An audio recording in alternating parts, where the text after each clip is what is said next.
నమస్కారం. LGC TV news కు స్వాగతం. ధాన్యం కొనుగోలు కేంద్రాన్ని ప్రారంభించిన సెంట్రల్ నియోజకవర్గం ఎమ్మెల్యే ప్రభుత్వ విప్ బోండా ఉమామహేశ్వరరావు, 64వ డివిజన్ కార్పొరేటర్, గ్రామ రైతులు, స్థానిక టీడీపీ నాయకులు ఈ కార్యక్రమంలో పాల్గొన్నారు.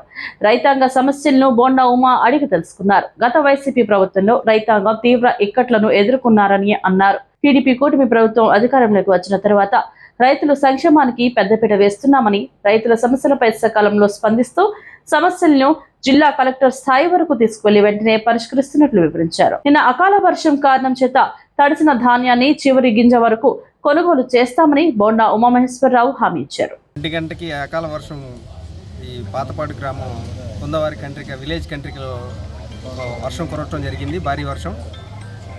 ఇది ఎమ్మెల్యే గారి దృష్టికి తీసుకెళ్ళడం జరిగింది.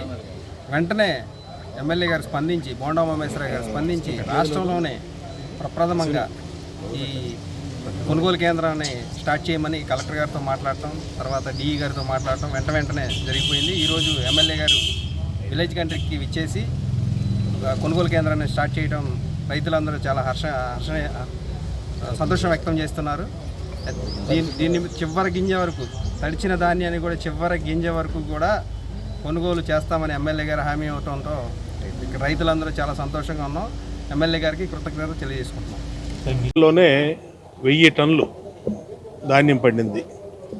దాదాపు 1 ఎకరానికి ఈ ప్రాంతంలో 60 బస్తాలు వచ్చినాయి. రైతన్నలందరూ కూడా సంతోషంతో ఉన్నారు. కానీ నిన్న రాత్రి కురిసినటువంటి అకాల వర్షంలో మరి కొంత ధాన్యం తడిసింది. దాని మీద పట్టాలు కప్పుకొని రైతన్నలు కాపాడుకోగలిగారు. అయినా సరే వాళ్ళకి భరోసా ఇచ్చాం.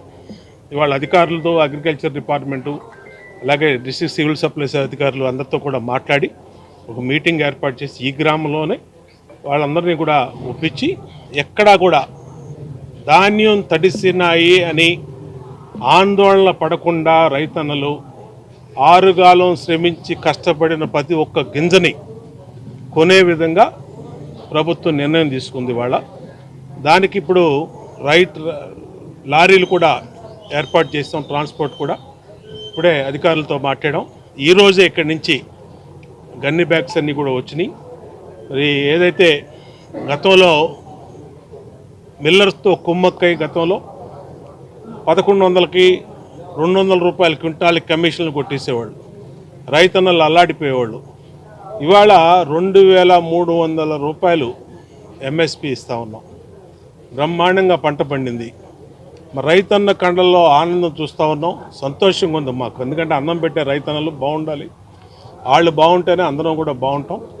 ఈ రాష్ట్రంలో రైతన్నలకి మొట్టమొదటి ప్రాధాన్యత ఇస్తుంది ఈ ప్రభుత్వం.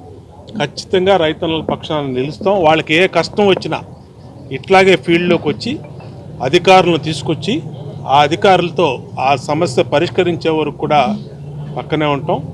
ఈ గ్రామంలో మరి ఇక్కడ ఉన్నటువంటి చెరువు సమస్య కానీ, ఇక్కడ ఉన్నటువంటి ఏ సమస్య అయినా సరే అన్నిటిని కూడా పరిష్కరించే దిశగా ముందుకెళ్తాం.